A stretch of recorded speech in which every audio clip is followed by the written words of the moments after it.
नमस्कार। जय भोजपुरी, जय भोजपुरिया माटी।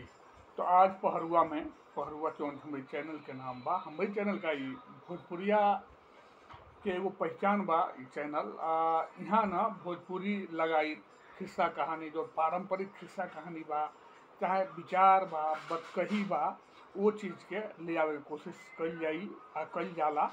तो आज ना बाबा गोपालपुरिया एगो बहुते ज्ञानवर्धक खिस्सा लेके आयल बना। ई सबके अपने जीवन में ना अपनावे के चाहिए। देखिए आजकल क्या होला ना, अलहदी हर बार जब आदमी रहेला ना खटिया पर सुतल उतल रहेला तो लोग का संज्ञा देला अलहदी बा, काम धाम कर धरत नहीं के, एकदम आलसी बा।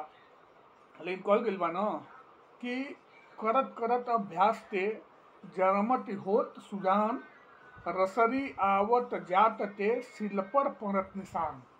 मतलब रहला बानी ना, जब अभ्यास होखे, बार बार अभ्यास कैले से का होला ना, जौन दिमाग बा ना वो रगड़त रगड़त रगड़त रगड़त ओहू के एकदम आदमी तेज बना देला। जैसे कहल गइल बा कि देखी पहले गांव में का होके, कुआं होके ना, कुआं इनार इनार, तो लोग जब पानी भरे जा ना उमें, तो पानी भरे खातिर रस्सी डाले ना, रस्सी डाल के पानी आदमी खींचेला निकालेला। तो बार बार रस्सी डलले से निकलले से जौन जगती होला ना,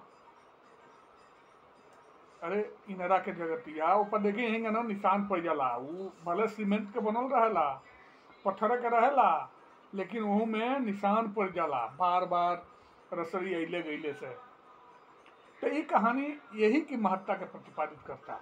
तो अब देर न करता, हम सीधे कहानी पर आवतनी। एक बेर के बात यह कि एगो लड़का रहे, पंडित जी रहने, मने पंडित पुत्र रहने। तो उ ब्राह्मण जौन कुमार रहे ना, ओके पढ़े खातिर ओकर घर वाला कहाँ भेजना कुल ओकरा जानते बानी। पहले लोग पढ़े खातिर काशी जा, बनारस जा, तो गई पढ़ाई करे काशी। तो ओकर गुरुजी ओके केतनो पढ़ावे, दिन रात एक कर दें, लेकिन ओकर दिमागे में कुछ घुसे ना। तो कहें कि हमारे तू तो एकदम में बुद्धि के भौसुर बड़ा, तू उल्लू गदहा का जाने का ओके नाव दे। और लइको जन संगतियो रहे कुल, वो के दिखा में कुल कहें कुल तरीमान के बाहर नहीं पढ़ाई लिखाई, तू झूठे अपन समय गंवावत रह, तू निकल जा गाँव में, मर तुम्हें जाके कुछ और काम कर, तू छोड़ा ही। भगवान तो नसीब में पढ़ल लिखल ही नहीं खन। अब सुनी, अब बेचारा वो अगुता जाए, कितनो मेहनत करे, कितनो पढ़ाई करे, कितनो दिमागे पर जोर दे, कुछ अंदर रिबे नहीं करे, ओकरी कुछ समझे में नहीं आवे। तो एक दिन क्या सोचते भाई, अब छोड़ा पढ़ाई लिखाई, निकला गाँव की ओर।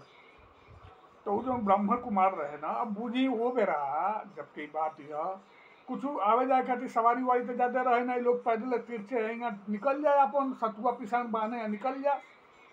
तो बनारस से तिरछे भागत परात गाँव गाँव होके भागत आवत रहे अपनी घरे। तो का भइल ना, अब वो बेरा गर्मी के दिन रहे, रास्ता में ओकरा लग गई प्यास। प्यास लागल ना, तो वो गाँव में पहुँचल एगो इनारे पर।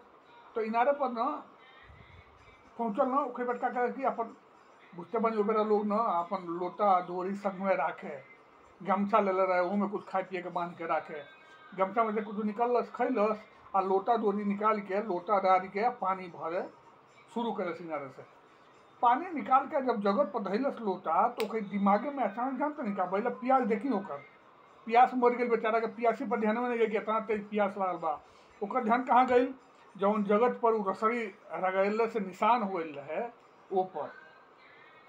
उ सोचल अरे हमार जौन दिमाग बा तो मासू के बनल बा ना, भगवान बनौले बना है पत्थर इंसान बनौले बा।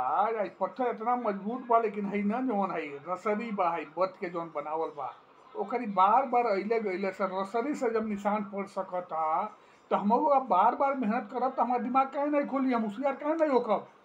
पानी पियला सास देखे खेल, गाँव में नहीं गई, फिर से वापस भागल काशी बनारस। आ गई बनारस, आ एगो बहुत बड़हन पढ़ लिख के पंडित भइल, एगो नामी गिरामी पंडित भइल। तो देखी ये कहानी ये शिक्षा देता कि रउआ यही हार मत मानी महाराज, मेहनत कैल करी ना सही दिशा में, सही तरीका से अगर मेहनत करतनी तो आज ना तो बिहने सफलता जरूर मिली, जरूर मिली। अगर जो सफलता नहीं मिलत ना, तो ज्ञान तो रौरी लगे आ जाई ना, रौरी में इतना क्षमता आ जाई कि ओकर फायदा केहू औरी के रूप दे सकेनी या केहू और के वो काम में निपुण बना सकेनी। तो ये बात पर ध्यान दी। तनको ज़्यादा टेंशन ले के ताक नहीं के आज के जीवन में जौन चलता प्रभु के इच्छा मान के, हाँ लेकिन अपना सकारात्मक काम करी, कौन ऐसा काम मत करी जैसे केहू के दुख पहुँचे। तो ये कथा के, ये खिस्सा के, ये कहानी के हम यहाँ विराम देता नहीं। अब फिर मिलब नया खिस्सा लेके, तब तक खातिर नमस्कार बा।